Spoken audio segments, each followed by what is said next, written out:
அன்பு சகோதரர்கள் அனைவருக்கும் வணக்கத்தை தெரிவித்துக் கொள்கிறேன். இங்கே இன்று நாகூர் வருகை வந்திருப்பவர்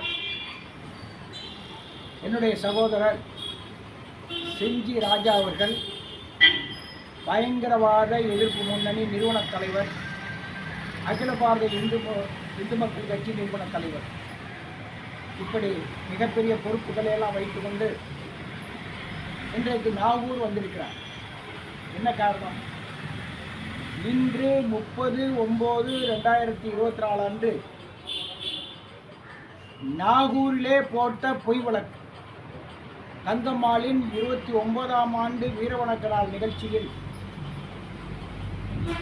தேவகுமார் என்ற கிராம நிர்வாக அலுவலர் பொய் வழக்கு புகாரிலே அவர் PhD படித்தவர்.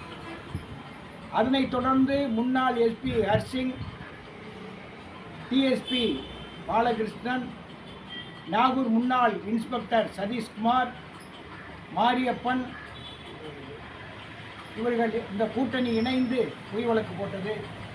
அதற்காக இன்றைக்கு நாகப்பட்டினத்திலே ஆர்ப்பாட்டத்திற்காக அனுமதி கட்டியிருந்தோம்.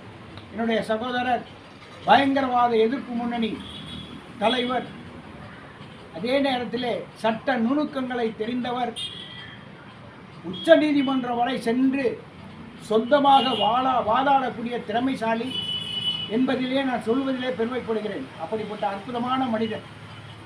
இந்த மனிதர் இன்றைக்கு ஏன் வந்தார்? ஆர்ப்பாட்டத்திற்கு செஞ்சி ராஜா தலைமை என்று போட்டிருந்தோம்.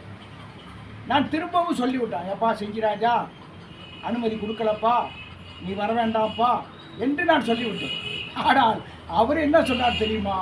நான் இன்றைக்கு ஆர்ப்பாட்ட தலைமை என்பதை என் மூளையிலே பதிவு செய்து விட்டேன், அதை இனிமே திரும்ப அளிக்க முடியாது.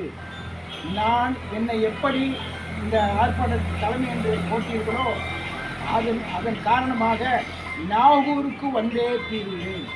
ஆர்ப்பாட்டம் நடந்தாலும் சரி, நடக்காவிட்டாலும் சரி, நாகூருக்கு வந்து அந்த மண்ணை மிதித்து விட்டுத்தான் செல்வேன் என்று வந்திருக்கின்றார். பெருமைப்படுகிறேன்.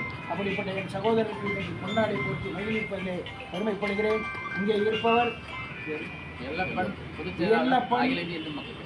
நம்முடைய செல்வம், VK செல்வம், இப்படி அத்தனை பேரும் வந்து விட்டார்கள்.